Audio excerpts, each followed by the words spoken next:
बिस्मिल्लाहिर्रहमानिर्रहीम अस्सलाम वालेकुम। शो शुरू होने वाला है, किसी भी वक्त घड़ियां आन पहुंची है। इजराइल ने बता दिया है मीडिया पर कि हम पर हमला होने वाला है क्योंकि हम करने जा रहे हैं स्ट्राइक। सारे मीडिया को उन्होंने बता दिया। उन्होंने कहा हम तैयार हैं, पोजीशन संभाल ली है हमने, स्ट्राइक ईरान पर तैयार है और ये स्ट्राइक हम पर भी होने वाला है। हमारा कितना नुकसान होना है, कौन कौन मरने वाला है, और इस दफा इजराइल के आर्मी चीफ नेतन्याहू समेत तमाम फिगर्स को उड़ाने की तैयारी है ईरान की। लेकिन उससे बढ़कर जो मामला हुआ है वो इजराइल इतनी जल्दी में अब ये काम इसलिए कर रहा है कि अब उनको कुछ मामला सामने आए हैं कि वो बड़े हैरानकुन हैं। 6 मरकावा टैंक्स इजराइल के लिबनान में पिछले 48 घंटों में उड़ा दिए गए हैं और ये 6 मरकावा टैंक्स इतने तबाहकुन तरीके से उड़ाए गए हैं कि आप ये सोचें कि इनके साथ साथ इनके फौजी भी मार दिए गए हैं और उन्होंने इनके फौजियों समेत तमाम जितने भी मरने वाले हैं उनकी फुटेजेस, उनका डेटा, उनकी तमाम तर चीज़ें उनके पास महफूज हैं जो वो रिलीज करने जा रहे हैं।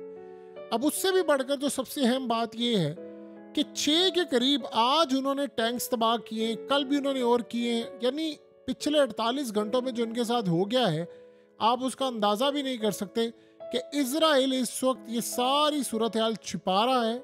उनको पता है कि अगर हमने बता दिया हमारे इतने फौजी मरे, इतने जख्मी हैं, अब वो इस बात पर परेशान, अभी उन्होंने इस बात को डिस्क्लोज नहीं किया। वो ये कह रहे हैं कि हम ये सोच रहे हैं कि हमें करना क्या है, क्योंकि अब हिजबुल्लाह ने स्ट्रेटजी बदली है। ये जो भी नंबर्स बताएंगे, मिसाल के तौर पर ये कहते हैं हमारे 5 बंदे मरे हैं, तो वो 6 टैंक्स में वो बताएंगे फलाने फलाने बंदे यहाँ पर थे, इतने लोग थे, हमने इतने मार दिए, ये कर दिया, वो कर दिया। इस तरह के मामला वो सामने रखेंगे जो इजराइल को पता है बड़े तबाहकुन है। अब उस सारे मामले में आप यहाँ से अंदाज़ा लगा सकते हैं कि लड़ाई अब कितनी ख़तरनाक होने वाली है। इसका ये आप अंदाज़ा करें कि लिबनान में इनके डिप्टी कमांडर को, ये आपकी स्क्रीन पर जो शख्स आ रहा है, इनका डिप्टी कमांडर था लिबनान के अंदर जो लड़ाई कर रहा है इजराइल की जानिब से, उसको भी मार दिया है। अभी तो इन्होंने एहसान डेक्सा का यानी उसकी तदफीन की है, उसको दफनाया है कि वो जी बड़ा फलाना, उसको जिस तरह मारा है हमास ने, उन्होंने यानी आप समझ लें उधेड़ के रख दिया है गजा के अंदर इंटेलिजेंस नेटवर्क इनका। आपने एक ऐसे बंदे को उड़ा दिया है जिस पर मीडिया में हाइप नहीं है, लोग ये इस बात को समझ ही नहीं पा रहे। याहिया सिनवार का ऑपरेशन इसके अंडर हो रहा था क्योंकि गजा की सारी जिम्मेदारी इसकी है, तो आपने कमांड लेनी है, आपने उसको उड़ा दिया है और 48 घंटों में उड़ा दिया है। ये इतनी बड़ी नाकामी थी कि जिसका अंदाज़ा नहीं लगा। आप गौर करें 3-4 जो इवेंट्स हुए हैं वो हो क्या रहा है एकदम। यानी ठीक है आप बैरूत को उड़ाने जा रहे हैं, आप फलाना करने जा रहे हैं, अगले भी तैयार बैठे हैं और वो कह रहे हैं कि इस दफ़ा लड़ाई हमने वो लड़नी है कि जिसका इंतहा वाला लेवल होगा। नेतन्याहू के बेडरूम की खिड़कियां टूटी हैं, ये बात ज़हन में रखिए, ये कोई छोटी बात नहीं है। नेतन्याहू के बेडरूम की खिड़कियां टूटी हैं और ये कोई छोटा मामला नहीं है।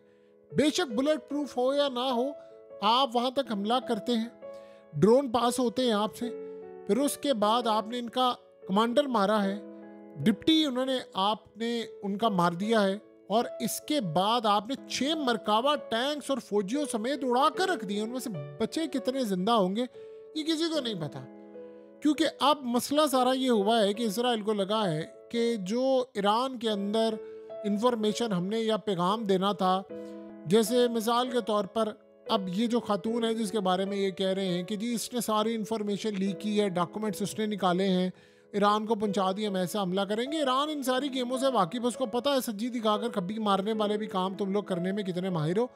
अब सीन यहाँ पर ये हुआ है कि 6 टैंक्स उनके तबाह हुए हैं और उससे भी ज़्यादा जो बड़ी डेवलपमेंट ये हुई है कि इसराइल ने तमाम चैनल्स को बता दिया है, सारे इंटरनेशनल मीडिया को, हम हमला करने जा रहे हैं और खदशा ये जाहिर हुआ है उनकी जानिब से कि हमारे न्यूक्लियर साइंटिस्ट, मेयर, मिलिट्री के लोग, इजराइल के ऑफिशियल्स, नेतन्याहू, सियासतदान, वजीर, मिनिस्टर, इन सब की जिंदगी खतरे में है।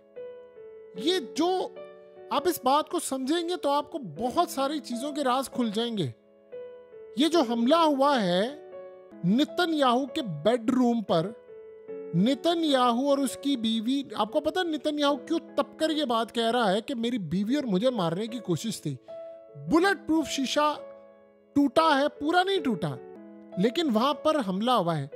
आप जरा हमले की एक्यूरेसी चेक कीजिए। हिजबुल्लाह की ड्रोन उड़ा है, उसने बाईपास किया है सारे डिफेंस सिक्योरिटी सिस्टम को। वजीर आजम के घर गया है, वो बुलेट प्रूफ था, और उसके बेडरूम की खिड़की पर जाकर उसने हमला किया। आप उनकी इंटेलिजेंस मालूमात का लेवल चेक कर सकते हैं। हिजबुल्लाह के पास कहां से आई इंफॉर्मेशन? सीधी सी बात है, कहां से आई? ईरान ने दी है। किसने मदद की होगी? रूस ने बिल्कुल की है। अब आप इमेजिन कर सकते हैं जिनके पास ये इंफॉर्मेशन है कि यहाँ इसका बेडरूम है, ड्रोन ने यहाँ पर जाकर हिट करना है, आप सोचे वो क्या कर सकते हैं। देखिए, वो पैगाम बड़ा चला गया है। अब ईरान के पास करने के लिए बड़ा कुछ है।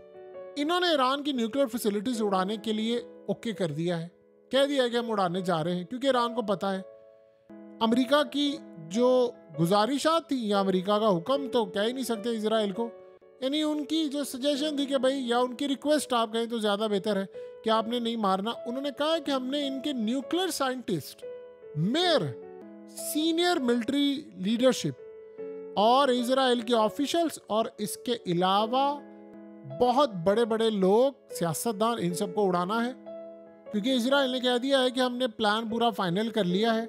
उन्होंने कहा जी हम हमले के लिए तैयार हैं, और उधर से ईरान ने कह दिया है कि हम भी हमले के लिए तैयार हैं, लेकिन हमारा हमला अब लेट नहीं होगा, इमीडिएटली होगा।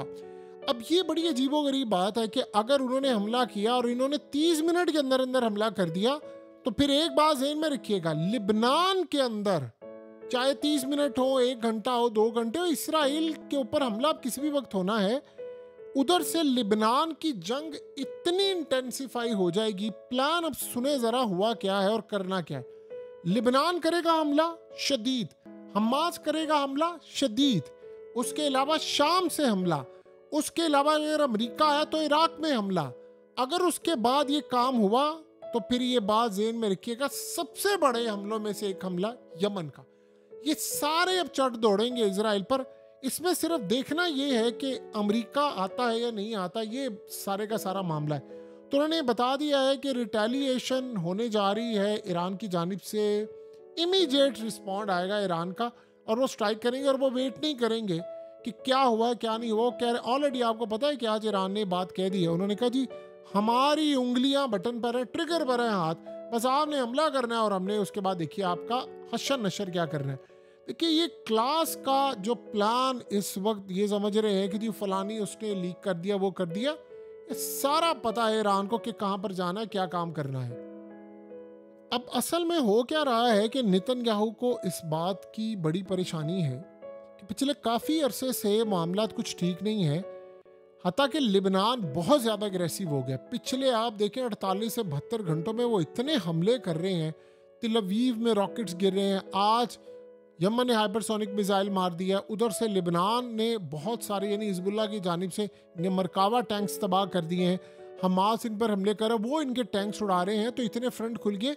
अब जल्द अज जल्द इजराइल को एक फ्रंट खोलना है जिसमें वो नेटो को शामिल करें। और ये बड़ी मज़े की बात होगी कि नेटो इस दफ़ा आपको बहुत सारे सरप्राइज मिलेंगे। देखें, जैसे सऊदी अरब ने एक सरप्राइज दे दिया, बड़ा क्लास का सरप्राइज और बड़ा मज़ेदार है, और इसी मौके के ऊपर देना भी बनता भी था। सऊदी अरब ने ईरान को कहा है कि आओ मिलकर नेवल एक्सरसाइज करते हैं, यानी मिलिट्री एक्सरसाइज। किस चीज़ के लिए? आप जब किसी मुल्क के साथ मिलकर जो एक्सरसाइज, और इस मौके पर जब जंग पूरी दुनिया में आने वाली हो, तो आपने 2 पैगाम देने थे। आपने इसराइल को दे दिया पैगाम, और आपने अमेरिका को दे दिया कि भाई हम इस जंग में शामिल नहीं हैं। हाँ, अगर जरूरत पड़ी तो ईरान की साइड से खेल सकते हैं। और ये बड़ी ज़बरदस्त कमाल मूव है।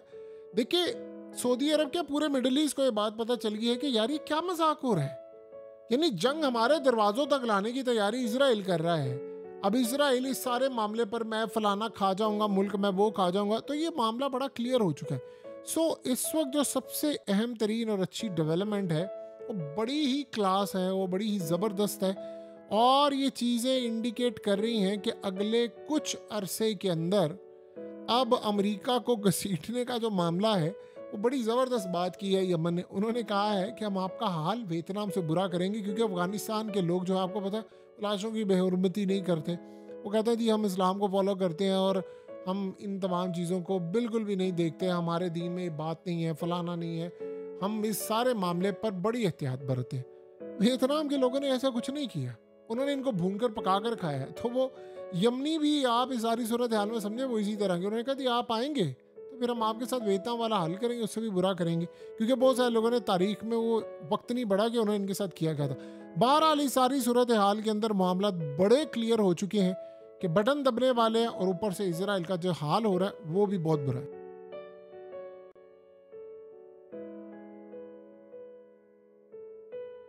हकीकत टीवी को सब्सक्राइब करना मत भूलें, वीडियो को लाइक करें, शेयर करें और कमेंट सेक्शन में अपनी राय का इजहार ज़रूर करें।